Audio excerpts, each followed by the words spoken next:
Bonjour à tous. Aujourd'hui, nous allons voir comment passer d'une fraction décimale à un nombre décimal.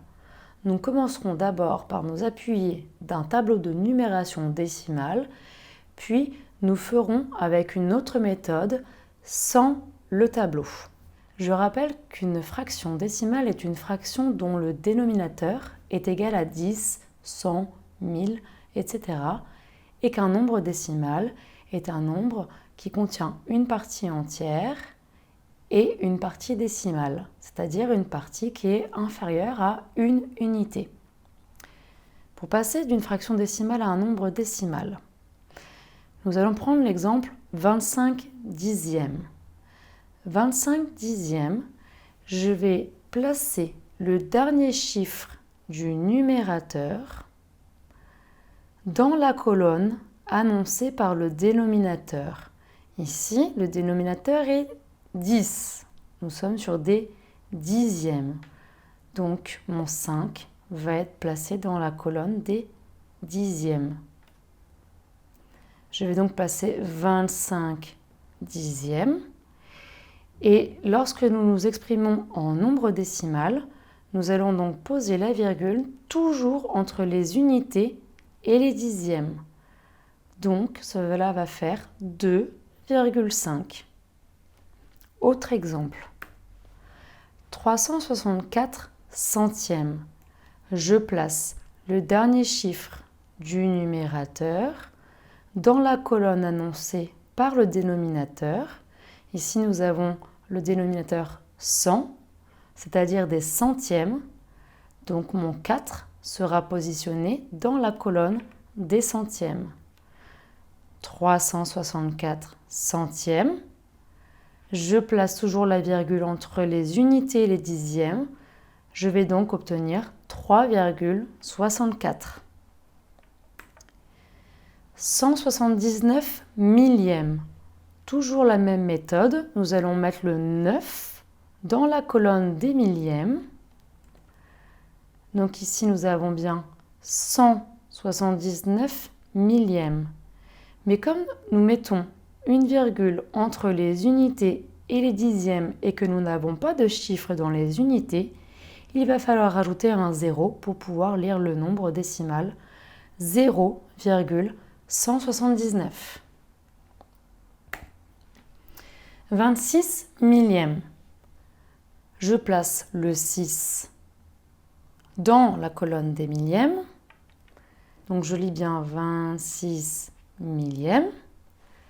Sauf que je n'ai pas de chiffre dans les dixièmes ni dans les unités.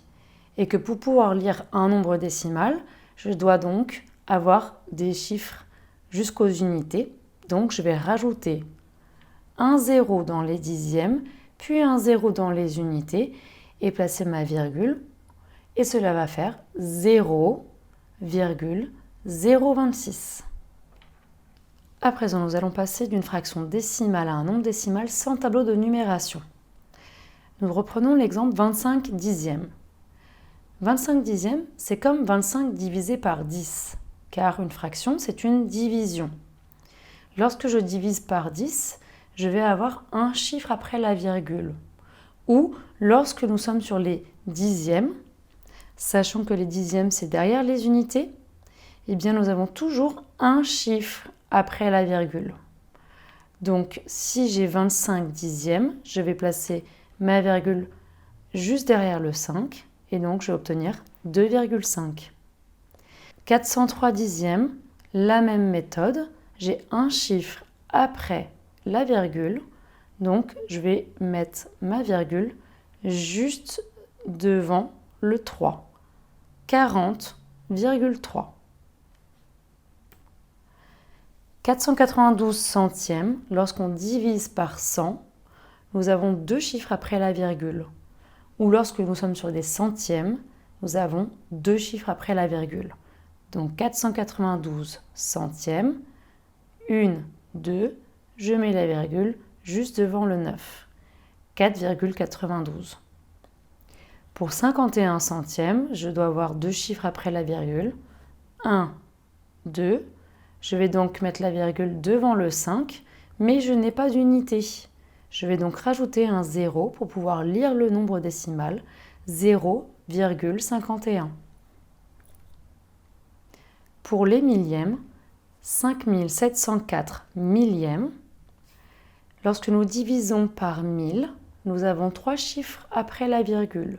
Ou lorsque nous parlons en millièmes, nous avons 3 chiffres après la virgule.